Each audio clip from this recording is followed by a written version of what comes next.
Good morning बच्चों। आज हम लोग देखेंगे chemical reactions and chemical equations. Starting chapter है क्लास 10 में केमिस्ट्री का।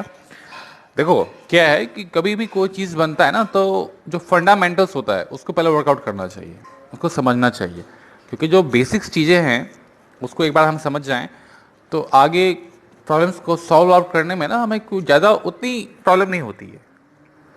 अगर हम फंडामेंटल्स नहीं जानेंगे, अगर हम एडिशन, सब्सट्रैक्शन, मल्टीप्लिकेशन और डिवीजन नहीं जानते हैं, तो हमको कभी एक्सपेक्ट नहीं करना चाहिए कि हम मैथ्स में उतने अच्छे हो पाएंगे, क्योंकि जो फंडामेंटल्स को तो जान नहीं रहे हैं। तो just like in chemistry also, कि हमें जो फंडामेंटल्स चीज़ें हैं ना केमिस्ट्री की, वो हमें पता होना चाहिए। क्योंकि देखो अब यहाँ पे 10th में हमने केमिकल रिएक्शन और इक्वेशन अच्छे से नहीं पढ़ा ना, तो आगे जाके हमें बहुत प्रॉब्लम्स आएंगी इन क्लास 11 एंड क्लास 12। देखो वहाँ पे जाके हमें चीज़ें इससे कहीं कॉम्प्लिकेटेड मिलेंगी, तो हमें ये छोटी मोटी चीज़ें वहाँ पे करने को मिलेगा नहीं। तो पहली चीज इसमें क्या है, केमिकल रिएक्शन एंड इक्वेशन। ये दो चीजें हैं, chemical reaction and chemical equation. मेरी बात समझो, केमिकल रिएक्शन क्या होता है समझे, पहले समझो। जैसे एक मान लो H+O and we have H2O। अब देखो अभी ये क्या है नहीं है उसकी तरफ हम नहीं जाते हैं, या बेसिक इसको ये बोल दो, इसको हटाओ, इसको मत लिखो। देखो हाइड्रोजन प्लस ऑक्सीजन जब ये आपस में रिएक्ट करता है तो क्या फॉर्म करता है, इट फॉर्म्स वाटर, राइट। अब देखो कहने का मतलब क्या है कि जब दो डिफरेंट ऑब्जेक्ट्स आपस में रिएक्ट करता है to form a product, this one is called as what, this whole process is called as chemical reaction. अब इस देखो केमिकल रिएक्शन में क्या हुआ, यहां पे एक हाइड्रोजन गैस, दूसरा ऑक्सीजन, ये भी गैस। अब यहां पे हमें क्या मिला, this one is the liquid, ठीक है। अब हाइड्रोजन का नेचर अलग है, ऑक्सीजन का नेचर अलग है, हमें क्या मिल रहा है, एक वाटर मिल रहा है। इसका मतलब क्या हुआ कि स्टेट देखो ये क्या है, ये दोनों, this two are in form of gases, but what product we get water, जो कि लिक्विड फॉर्म में है, राइट। अब यहां बात को समझो, जो स्टेट था इन दो एलिमेंट्स का वो क्या हुआ, चेंज हो गया, ठीक। प्रोडक्ट एक नया बन गया, राइट। केमिकल नेचर ऑक्सीजन का और हाइड्रोजन का डिफरेंट होता है, और वाटर का केमिकल नेचर भी डिफरेंट होता है इन दोनों के कंपैरिजन में। तो हमने क्या देखा केमिकल रिएक्शन में, when two objects combine together to form a new object, a new matter, element, this whole process is called what, chemical reaction. अब इस केमिकल रिएक्शन को रिप्रेजेंट करने के लिए हमें किसकी जरूरत पड़ती है, तो we need equation which is called as chemical equation. तो दो चीजें सबसे पहले हमें समझने की क्या जरूरत थी, केमिकल रिएक्शन और केमिकल इक्वेशन। फिर हम आगे देखते हैं कि केमिकल रिएक्शन में क्या क्या होता है। कि देखो केमिस्ट्री में क्या है कि जितने भी एक्सपेरिमेंट्स है सारे केमिकल रिएक्शन है, उसको रिप्रेजेंट करने के लिए हमें एक इक्वेशन फॉर्म करना होता है, एक इक्वेशन की नीड होती है जिसको हम इसके थ्रू करते हैं, राइट। इसको समझ गए, हमको केमिकल रिएक्शन और केमिकल इक्वेशन की नीड होती है। तो सबसे पहले ये हमें देखना है कि जब केमिकल रिएक्शन होता है तो क्या क्या होता है। पहला चीज जो अभी मैंने आप लोगों को बोला भी था कि change in the state, change in the state बोला ना मैंने कि ये दोनों गैसेस में है, हमें एक लिक्विड फॉर्म हो रहा है तो स्टेट तो चेंज हो गया। स्टेट हमारे पास क्या है, तो अपने पास सॉलिड, ठीक है, लिक्विड एंड व्हाट, गैस, ये तीन डिफरेंट स्टेट्स है। अब यहां पे हमें क्या था, दो गैस था, फॉर्म क्या हुआ, प्रोडक्ट अपने पास। इसको हम लोग देखो जब भी एलएचएस की बात करते हैं ना, उसको जब एलएचएस होता है तो उसको हम लोग कह देते हैं रिएक्टेंट्स,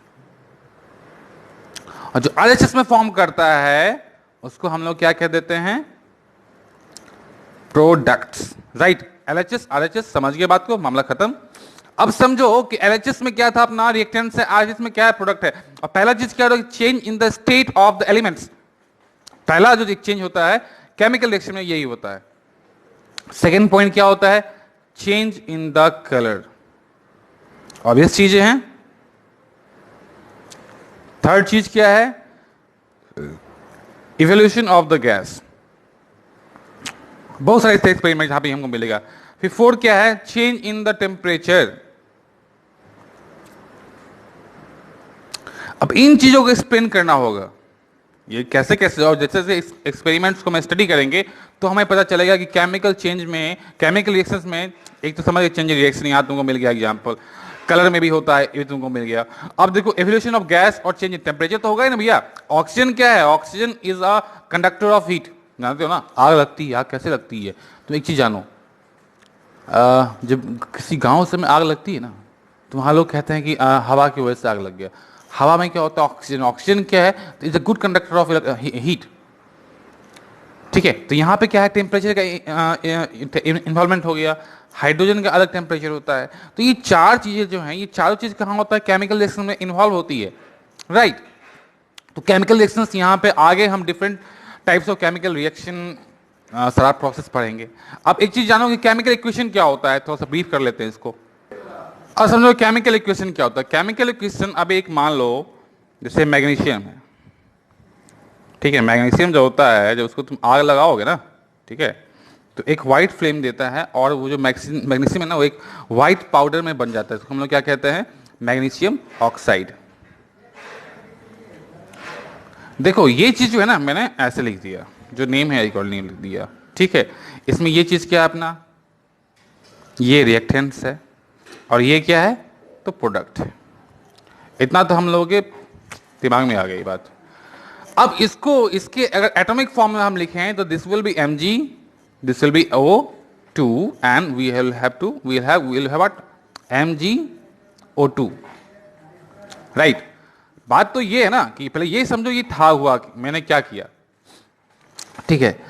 तो देखो मैग्नीशियम, जिसको Mg से रिप्रेजेंट करते हैं, सॉरी, ठीक है ना, Mg से रिप्रेजेंट करते हैं, तो ये यहाँ MgO2 लिखा गया था मेरे से। अब देखो Mg क्या है? ये मैग्नीशियम है, और O क्या है? ऑक्सीजन। अब ऑक्सीजन जो हमेशा डाई एटॉमिक स्टेट में प्रेजेंट होता है, तुम लोगों को पता होगा ये चीज। तो ऑक्सीजन को हम लोगों ने क्या डिनोट किया? O2, ठीक है। अब जब ये दो चीजें रिएक्ट करती तो क्या फॉर्म होता है? MgO, that is magnesium oxide.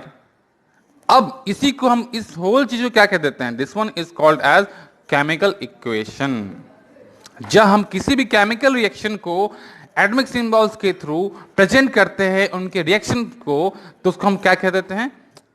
Chemical reaction कह देते हैं, हम केमिकल इक्वेशन कह देते हैं, राइट। अब देखो केमिकल इक्वेशन को बैलेंस करने का तरीका भी होता है। देखो जैसे यहाँ पे हमेशा जब भी केमिकल रिएक्शन होगा ना, तो LHS will be equal to RHS। जैसे यहाँ पे ऑक्सीजन 2 है, यहाँ पे ऑक्सीजन एक ही हमको दिख रहा है, लेकिन हमको क्या होगा कि law of conservation of mass, ये सब जानते हो अब पहले जो पढ़ोगे।